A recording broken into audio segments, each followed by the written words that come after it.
Setelah kita mengenal dia, kita ingin mengekspresikan pengenalan kita kepada dia, maka muncullah yang namanya ibadah. Kan gitu. Nah, ibadah sendiri arti yang universalnya adalah melayani. Siapa yang perlu dilayani? Nah, ini banyak yang salah kaprah. Mohon maaf. Ada orang yang datang ke rumah saya, dia pamitan sama saya. Dia mau pergi umroh. Saya tahu teman saya ini punya ibunya yang sakit. Saya bilang, ibumu di mana? Ya, ibu sudah dititipkan di panti asuhan. Gila, saya bilang kamu. Mau nyari apa kamu ke sana? Saya jelaskan, akhirnya dia nggak pergi ke sana. Rawat ibumu, itu umrohmu yang sebenarnya. Jadi jangan aneh-aneh hidup itu. Jangan lari dari realitas. Jadi tidak semua orang mati itu pulang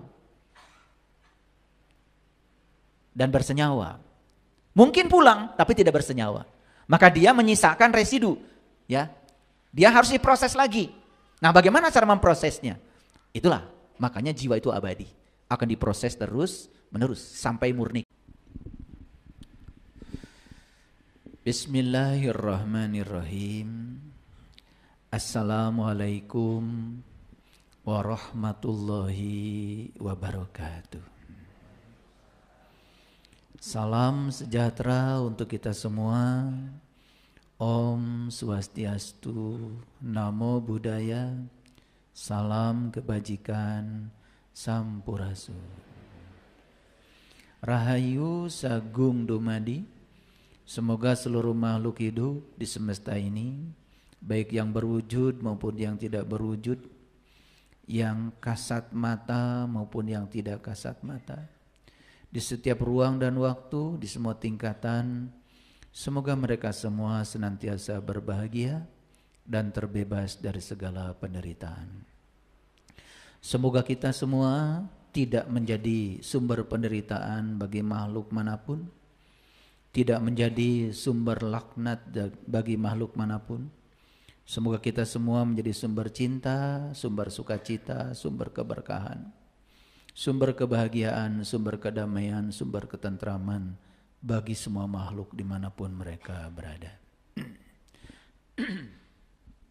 Syukur alhamdulillah hari ini kita masih diberikan hari baru untuk belajar hal-hal baru. Semoga setiap bangun pagi kita memiliki kesadaran baru untuk menginovasi kehidupan kita dengan pemikiran-pemikiran yang baru, cara pandang yang baru yang membuat kita menjadi semakin berkualitas hidupnya, semakin berbahagia, semakin sejahtera, semakin berkelimpahan, semakin sehat. Karena sejatinya hidup itu harusnya menakjubkan. Kalau hidup tidak menakjubkan, pasti ada yang salah. Karena Allah berulang kali mengatakan dalam Al-Quran, ya Allah itu ke semesta hanya menurunkan berkah, tidak pernah menurunkan musibah. Semua musibah akibat dari perilakumu sendiri, kata Allah. Jadi harusnya hidup kita sehat, berkelimpahan, tidak kekurangan. Kalau kita banyak masalah dalam hidup, itu artinya teguran bahwa ada sesuatu yang harus diubah dalam kehidupan kita. Itu aja pesannya. Oleh karena itu kita bersyukur hari ini kita masih dikumpulkan di tempat yang penuh berkah ini untuk sama-sama belajar. Semoga ilmu pengetahuan yang dialirkan semesta kepada kita hari ini menjadi ilmu yang bisa menyelamatkan kita, menjadi syafaat bagi kita. Syafaat itu bukan nanti, syafaat itu di sini, saat ini, sekarang. Oleh karena itu mari kita puji Allah bersama-sama membaca hamdalah. Alhamdulillahirabbil alamin. Mari kita awali kajian kita hari ini bersama-sama memohon ridho dan berkah Allah. Semoga kita diberikan kecerdasan, kemampuan untuk bisa menangkap semua sinyal-sinyal ilahi yang disampaikan kepada kita, sehingga proses belajar di ruang kehidupan ini terus mengalami peningkatan, sehingga dari waktu ke waktu kesadaran kita terus meningkat. Semoga sebelum kita berpulang menuju tempat akhir kita, kita bisa mencapai puncaknya kesadaran. Karena ketika kita bisa mencapai puncaknya kesadaran, sadar bahwa diri kita adalah percikan cahaya ilahi, sadar bahwa diri kita adalah sebentuk jiwa yang akan kembali kepada asalnya, sadar bahwa kita bukan tubuh, bukan pikiran, bukan perasaan, sadar bahwa kita adalah bagian dari dirinya ilahi, maka tugas kita adalah mengembalikan diri sejati kita ke tempat asalnya. Itulah tanggung jawab kita. Oleh karena itu, mari kita sapa asma Allah dengan kelembutan dan cinta seraya membaca basmalah. Bismillahirrahmanirrahim. Kajian kita hari ini, saya akan berbicara secara spesifik tentang bagaimana cara semesta menyelamatkan jiwa. Bagaimana cara semesta menyelamatkan jiwa. Mengapa kajian ini penting? Karena menurut pengalaman pribadi saya, sepanjang kita tidak mengerti siapa diri sejati kita, sepanjang kita tidak mengerti siapa sesungguhnya diri kita, maka kita dalam kehidupan ini akan terus terombang-ambing, diombang-ambing oleh diri palsu kita, pikiran gelap kita, yang tidak tersinari oleh cahaya ilahi. Sehingga kesadaran kita bukan semakin tumbuh, malah kesadaran kita dari hari ke hari semakin turun. Dan di kesadaran yang rendah, disitulah akan tercipta yang namanya neraka. Tapi di kesadaran yang tinggi, disitu akan tercipta yang namanya surga. Karena istilah neraka dan surga itu tidak ada di dalam kitab suci manapun. Kalau dalam bahasa Quran tidak ada surga, yang ada jannah. Dalam bahasa Quran tidak ada neraka, yang adalah nar. Apakah yang dimaksud dengan jannah dan nar dalam bahasa Quran sama dengan surga dan neraka yang dimaksud oleh bahasa lain di luar bahasa Arab? Tentu saja kita harus belajar kecerdasan dari bahasa. Karena setiap bangsa itu punya peradaban sendiri, punya kecerdasan sendiri, dan mereka merefleksikan kecerdasannya dalam bahasa. Kalau merujuk pada Quran surat Hud ayat 106, 107, 108, Allah sendiri yang mengatakan bahwa neraka itu adalah tempat di mana kita masih bernafas. Bahkan langit dan bumi masih ada. Begitu kata Quran. Fa ammal ladzina syaku fa finnar lahum fiha zafirun wasahikun. Jadi neraka itu adalah tempat di mana kamu masih bernafas, bahkan langit dan bumi masih ada. Begitu kata Quran. Jadi jangan kita ini mengaku-ngaku berpedoman Quran, sementara ketika Quran bilang begitu kita menolaknya. Karena berbeda dengan apa kata orang. Saya ini adalah seorang pembelajar. Saya kalau berbicara sesuatu, pasti saya belajar lebih dalam. Dan saya tidak mungkin menyampaikan sesuatu yang belum saya kaji. Saya belajar 6 keterampilan berpikir. Mulai dari mengingat, memahami, menerapkan, menganalisis, mengevaluasi, sampai mensintesa pengetahuan. Itu adalah hari-hari saya. Karena apa? Karena saya berprofesi sebagai seorang pengajar di university. Jadi tiap hari saya bergelut dengan riset. Setiap hari saya bergelut dengan pemikiran-pemikiran ilmiah. Setiap hari saya bergelut dengan pemikiran-pemikiran sains. Otomatis ya pikiran saya terbentuk dengan sendirinya sebagai saintis. Saintis itu adalah orang yang berpikir saintifik. Saintifik bahasa lainnya adalah berpikir ilmiah. Nah, karena terbiasa seperti itu, maka setiap saya belajar, pasti saya menggunakan berbagai kerangka, berbagai disiplin, berbagai sudut pandang. Karena alam semesta ini sendiri namanya kan universe. Bahkan sekarang sudah bukan universe lagi. Orang menyebut alam semesta ini adalah multiverse. Sudah bukan uni tapi multi. Universe bagi saya, Uni itu artinya kumpulan. Verse itu adalah versi. Jadi universe itu sebetulnya kumpulan segala sudut pandang. Oleh karena itu, semua disiplin ilmu, apapun ilmunya, berbicara alam semesta yang sama. Biologi itu berbicara alam, fisika berbicara alam, kimia berbicara alam, geografi berbicara alam, astronomi berbicara alam. Semua berbicara alam yang sama dengan sudut pandang yang berbeda.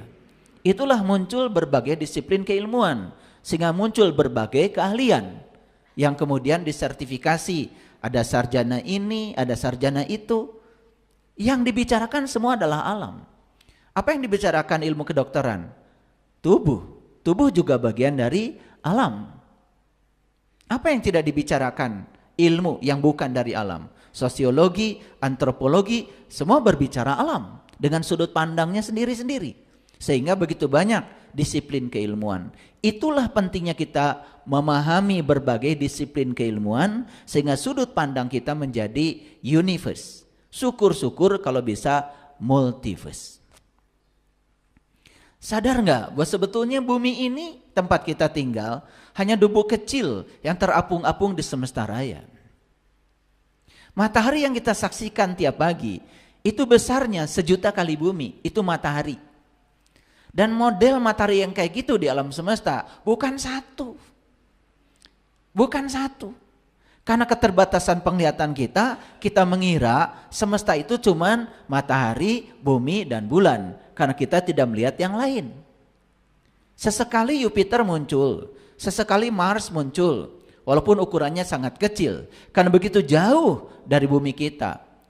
Sesuatu yang tidak kelihatan oleh kita bukan berarti mereka tidak ada. Cuman karena keterbatasan mata kita.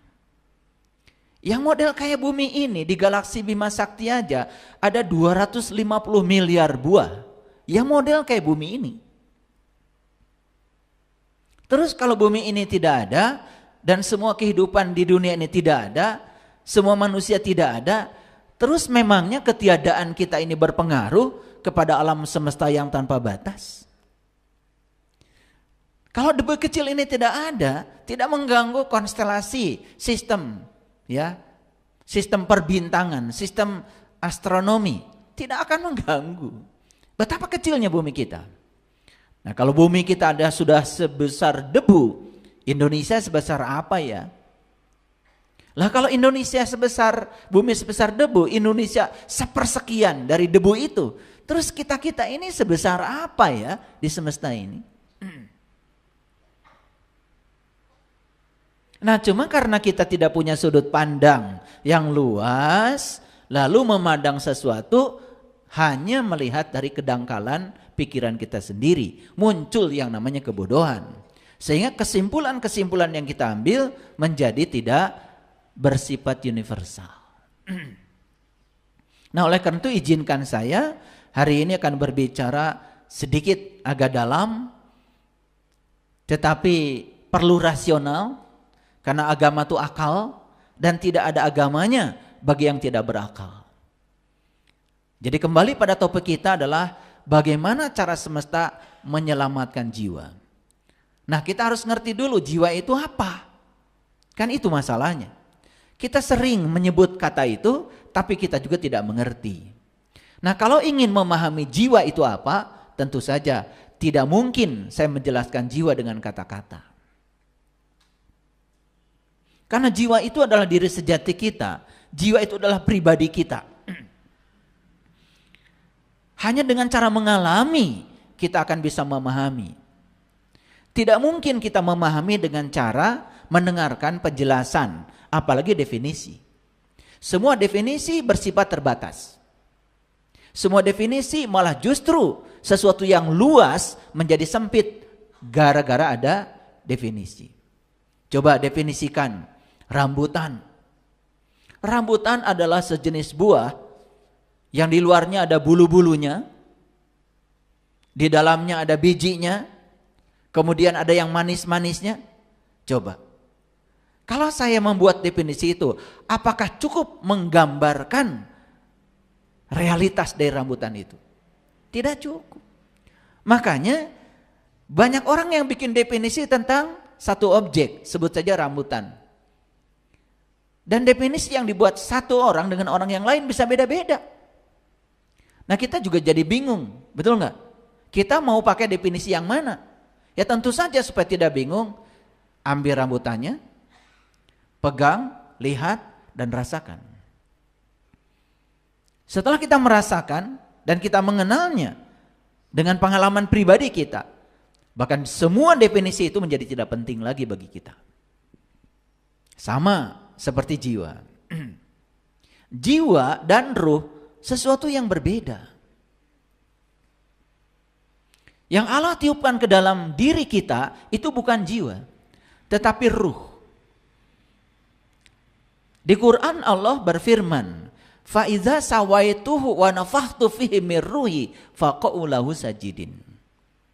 Ketika aku sudah selesai menciptakan tubuhmu, ini bungkus, ini kerangka jasmani, maka setelah selesai diciptakan di rahim ibu dengan proses yang sangat alami, satu sel dari ayah, satu sel dari ibu, karena ayah dan ibu kita berpelukan, maka berpadulah dua sel. Dengan proses alamiah dan kehadiran dirinya, maka dua sel terjadi proses pembelahan sel. Sampai akhirnya orang dewasa seperti kita ini sudah memiliki kurang lebih sekitar 100 triliun sel. Satu orang dewasa itu. Nah setelah sempurna diciptakan tubuh ini oleh Allah, lalu Allah tiupkan ruhku. Yang ditiupkan ke dalam jasad kita ini bukan ruh kita. Tidak ada ruh Saiful Karim, tidak ada ruh si Agus, tidak ada ruh Asep, tidak ada ruh Dadang, gak ada.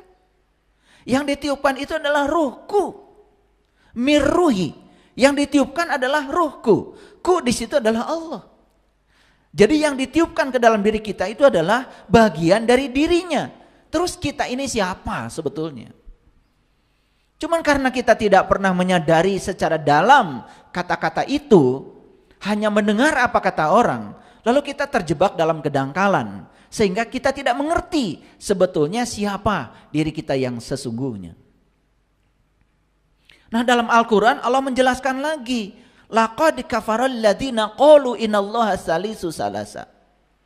Kalau kita berbicara tentang ruh, dalam tradisi Islam itu ada 3. Ada yang namanya Nurullah, ada yang namanya Nur Muhammad, ada yang namanya Nur Insan. Semua itu adalah manifestasi dari dirinya sendiri. Bukan sesuatu yang berbeda. Sama seperti kalau saya tanya, apa yang saya pakai ini? Pasti semua orang akan mengatakan ini baju. Saya punya pendapat yang berbeda. Saya bilang ini kapas. Kapas yang sudah disusun menjadi benang. Benang yang sudah disusun menjadi kain. Kain yang sudah dibentuk, bentuknya menjadi baju. Kalau sudah dibentuk macam-macam, bukankah namanya menjadi banyak? Padahal nama aslinya kan kapas. Kalau sudah dibentuk kan jadi banyak namanya. Yang ini menjadi jaskoko. Yang ini menjadi celana. Yang ini menjadi kerudung. Yang ini menjadi karpet. Kan jadi banyak bukan? Nah kita itu sering lupa pada asal usulnya. Karena kita melihat hasil akhirnya. Padahal kalau kita sepakat, kan semua yang kita pakai ini adalah kapas. Bahkan kapas pun sebetulnya asalnya tidak ada. Karena kapas itu materi. Sumber asal muasal materi adalah energi. Dan kalau saya mengatakan, apa ini yang saya pakai? Energi. Mungkin banyak yang bingung. Padahal asalnya adalah energi. Karena sebelum alam semesta ini tercipta yang bernama materi, yang pertama Allah ciptakan adalah energi. Dan semua pembentuk materi itu adalah energi. Sehingga di dalam ilmu fisika, energi itu ada 2. Energi sama dengan sebuah konstanta dikalikan frekuensi. Yang kedua energi sama dengan massa dikalikan kecepatan cahaya dikuadratkan. Yang satu dalam dimensi energi, yang satu dalam dimensi materi. Sebetulnya Einstein sudah mengatakan bahwa materi dengan energi itu setara. Coba perhatikan. Bapak Ibu tadi pagi sarapan. Yang dimasukkan kan materi. Padahal yang dibutuhkan energi. Betul nggak? Yang dibutuhkan energi. Makanya setiap makanan mengandung susunan komposisi. Di situ ada berapa banyak karbohidratnya, berapa banyak proteinnya. Semua diukur dalam satuan fisika, namanya kalori. Kalori itu satuan energi. Satuan lain untuk energi namanya joule. Jadi kalori. Jadi yang kita masukkan ke dalam tubuh sebenarnya bukan materi, karena yang dibutuhkan adalah energi.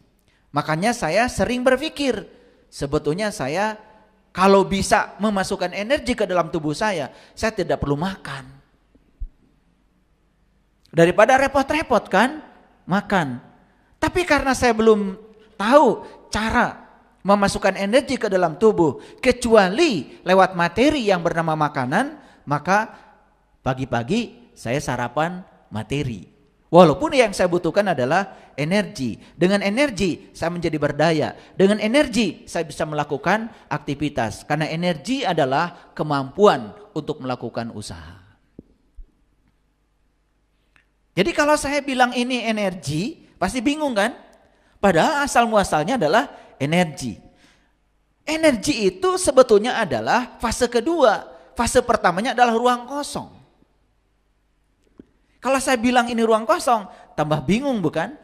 Tapi kalau kita belajarnya mendalam, bisa membuka diri dan mau belajar pada orang-orang yang tahu, maka kita pun akan mudah untuk menerima pemikiran itu. Paham ya? Oke. Jadi sebetulnya yang ditiupkan Allah ke dalam diri kita adalah ruh. Ruh. Nah, saking ruh itu ingin dikenali, dalam Al-Quran Allah mengatakan, aku ubah ruh yang asalnya tidak dikenal itu menjadi nur. Saking ingin dikenal. Makanya dalam sebuah hadis qudsi Allah berfirman, aku adalah suatu perbendaharaan yang tersembunyi. Aku ingin agar aku dikenali. Maka aku ciptakan ciptaan agar dengan ciptaan itu kalian mengenali aku. Jadi tujuan utama Allah menciptakan semua ciptaan itu cuma satu tujuannya, untuk mengenali Dia. Tujuannya itu. Setelah kita mengenal Dia, kita ingin mengekspresikan pengenalan kita kepada Dia, maka muncullah yang namanya ibadah. Kan gitu. Nah, ibadah sendiri arti yang universalnya adalah melayani. Siapa yang perlu dilayani? Nah, ini banyak yang salah kaprah. Mohon maaf. Ibunya sakit di rumah. Tidak ada yang menunggui. Bahkan sangat berbahaya kalau ditinggalkan. Bisa jatuh. Malah yang nungguinya pergi ngaji. Dan dia menganggap ngaji lebih penting daripada menunggui ibu yang sakit. Padahal ngaji yang sebenarnya bagi orang itu adalah tunggui ibu yang sakit. Itu yang disebut dengan ibadah, melayani. Karena Allah sendiri ya Allah sendiri mengatakan dalam sebuah hadis qudsi, ini saya ulang-ulang. Ketika Nabi Musa ditegur oleh Allah, "Hei Musa, kenapa ketika aku sakit kamu tidak menjenguk aku?" Lalu Musa berkata, bagaimana engkau bisa sakit ya Allah? Yang sakit adalah tetanggamu. Dan kalau kamu menjenguk tetanggamu, sesungguhnya kamu menjenguk aku. Jadi cara melayani Allah yang benar, itu melayani orang-orang yang butuh pertolongannya. Karena semua yang ada di semesta ini kan manifestasi dari Dia sendiri. Jadi aneh, ada seseorang katanya sedang belajar kesadaran. Belajar meditasi di sini, di sini, di sini, di sini. Suaminya ditinggalkan. Anak-anaknya ditinggalkan. Saya bingung mau belajar apa. Mencari apa. Yang nyata di depan mata, anak perlu diantar sekolah, suami perlu dilayani, ditinggalkan semuanya. Alasannya sedang belajar meditasi. Karena dia berpikir meditasi itu menekung begitu. Bukan, itu latihan meditasi. Meditasi yang sebenarnya itu adalah melayani semua orang-orang yang perlu pelayanan kita. Ini yang disebut dengan orang-orang soleh. Dan selama ini kita mengartikan, itu sudah ngaji soleh, sampai meninggalkan anak istrinya. Ada orang yang datang ke rumah saya, dia pamitan sama saya, dia mau pergi umroh. Saya tahu teman saya ini punya ibunya yang sakit. Saya bilang, ibumu di mana? Ya ibu sudah dititipkan di panti asuhan. Gila, saya bilang kamu. Mau nyari apa kamu ke sana? Saya jelaskan, akhirnya dia nggak pergi ke sana. Rawat ibumu, itu umrohmu yang sebenarnya. Jadi jangan aneh-aneh hidup itu, jangan lari dari realitas.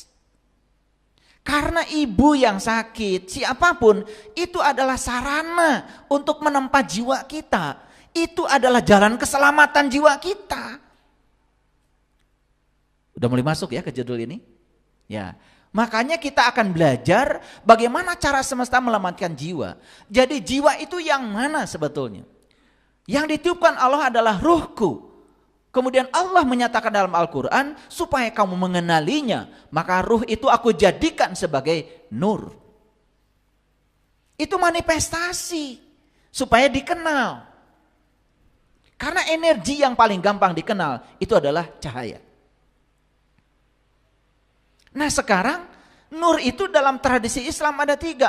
Ada Nurullah, ada Nur Muhammad, ada Nur Insan. Nah Nur Insan ini yang sering disebut sebagai jiwa.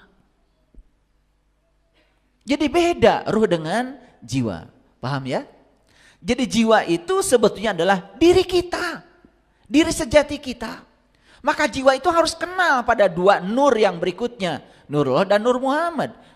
Kalau dia bisa bermanunggal, maka jiwa itu tidak mungkin keluar dari jalur yang digariskan buat jiwa.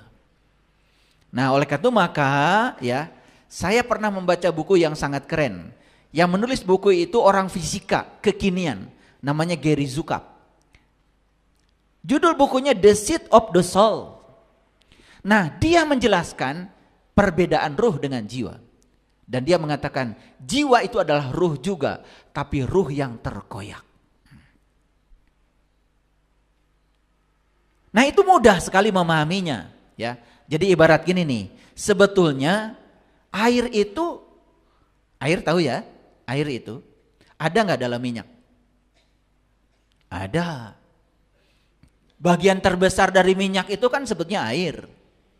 Jadi sebetulnya minyak itu air. Cuman minyak itu adalah air yang terisi oleh zat lain.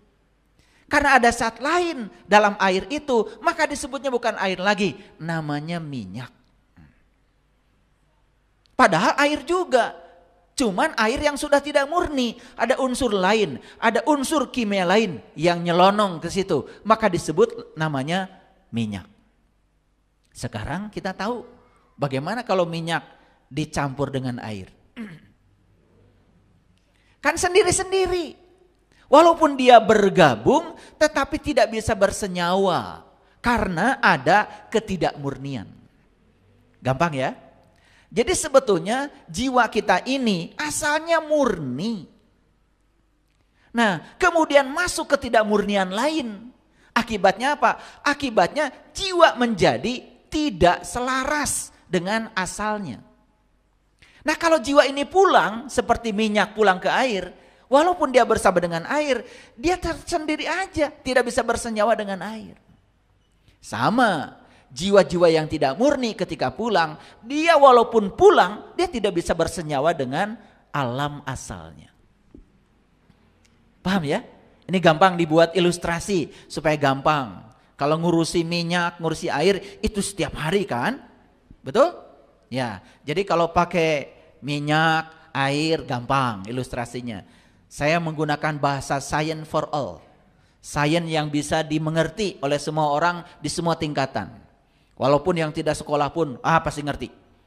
Makanya saya menghindar dari kata-kata yang terlalu saintifik.